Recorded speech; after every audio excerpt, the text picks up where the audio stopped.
Hello అందరికీ నమస్కారం. ఇవాళ మనం మాట్లాడుకోబోతున్నది చాలా కీలకమైన మ్యాచ్ గురించి. India versus West Indies super 8. ఇది సాధారణ మ్యాచ్ కాదు. ఇది గెలిస్తే ముందుకు, ఓడితే ఇంటికి మ్యాచ్.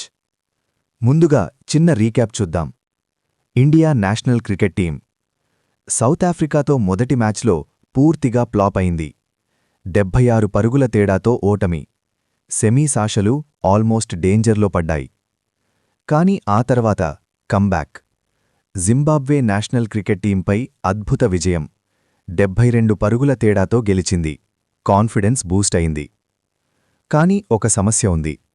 మన బౌలింగ్ ఇంకా కాస్త కన్సర్న్. జింబాబ్వేని ఇంకాస్త త్వరగా ఆలౌట్ చేసి ఉంటే నెట్ రన్ రేట్ బెటర్ ఉండేది. ఇప్పుడు అసలు టాస్క్. వెస్టిండీస్ క్రికెట్ టీంతో సూపర్ 8 మ్యాచ్. వెస్టిండీస్ నుంచి ఒక గుడ్ న్యూస్, ఒక బ్యాడ్ న్యూస్. ముందు బ్యాడ్ న్యూస్. ఆ జట్టులో power hitters full. South Africa మ్యాచ్లో ఒక స్టేజ్లో 83/7 అయ్యారు. అందరూ అయిపోయింది అనుకున్నారు. కానీ జేసన్ హోల్డర్ మరియు రొమారియో షెఫర్డ్ ఇద్దరూ 8వ వికెట్కు 89 పరుగులు జోడించి మ్యాచ్ని తిప్పేశారు. అంతేకాదు షిమ్రన్ హెట్మాయర్ మరియు రోవ్మ్యాన్ పవెల్ సూపర్ ఫామ్లో ఉన్నారు. వీళ్లను కట్టడి చేయకపోతే ప్రమాదం ఖాయం.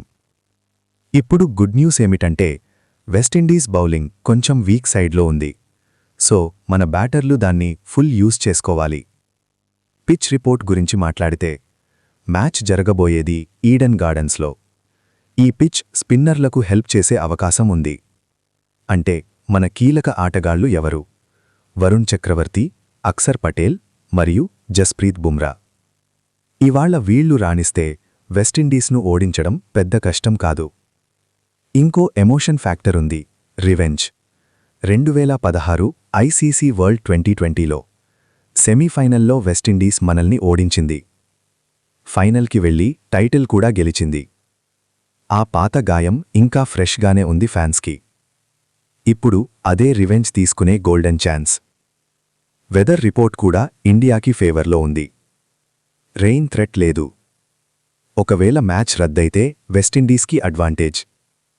సో ఫుల్ 40 ఓవర్స్ గేమ్ జరిగే అవకాశం ఉంది.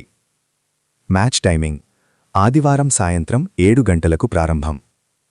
సో ఫ్రెండ్స్, మీ ప్రెడిక్షన్ ఏంటి? ఇండియా సెమీస్కి వెళ్తుందా లేక షాక్ ఇస్తుందా వెస్టిండీస్?